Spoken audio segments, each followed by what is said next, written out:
Rishi Sunak, the Chancellor, has said on Wednesday that his budget gives an extra £1.6 billion per year for public services in Northern Ireland. He claimed the allocation represented the largest annual funding settlement for devolved governments right across the UK since 1998.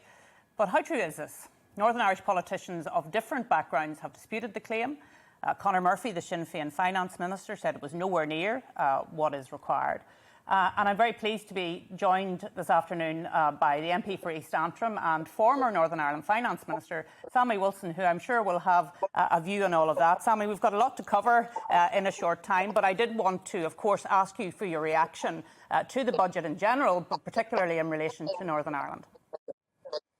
Well, first of all, the Chancellor's had a very difficult job. He's now got to try and get the finances of the United Kingdom back on track after the financial splurge that there was to deal with COVID and the way in which the government hurt the economy as a result of the way in which it decided to handle the COVID crisis. But as far as Northern Ireland is concerned, of course, we do rely very heavily on the money which is allocated from the budget in Westminster because we have very few revenue-raising powers. I'm not so sure I want to see any more revenue-raising powers for Northern Ireland either. But we rely on the block grant. And it's not as generous as what the Chancellor has said.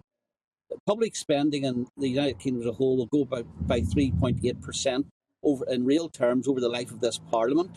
The figures that the Chancellor gave on Wednesday show that there'll be a 1.3% increase in Northern Ireland. So really we get a third of the real increase in spending that is going to apply across the rest of the United Kingdom.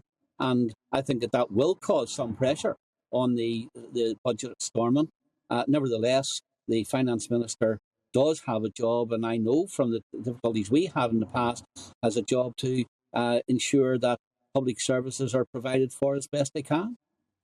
Yeah, and I'm sure you've seen the Office for Budget Responsibility made some predictions in relation to the damage, is the word I think they used, that Brexit and COVID had both had on the economy of the UK. I mean, what do you make of their analysis that I think it was 4% extra on the economy because of COVID and another 4% because of Brexit? What's your take on all of that?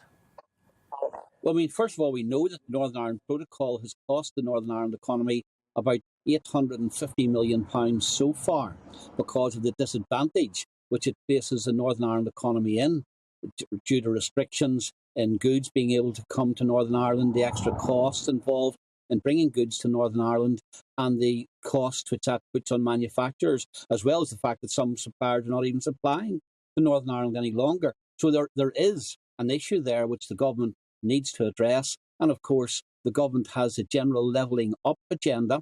And one would have expected that the levelling up agenda, knowing that Northern Ireland is already at a disadvantage because of the protocol, because of our geographical position, and because of historical situations where we had huge amounts of expenditure dealing with the terrorist campaign and little spent on infrastructure during that time.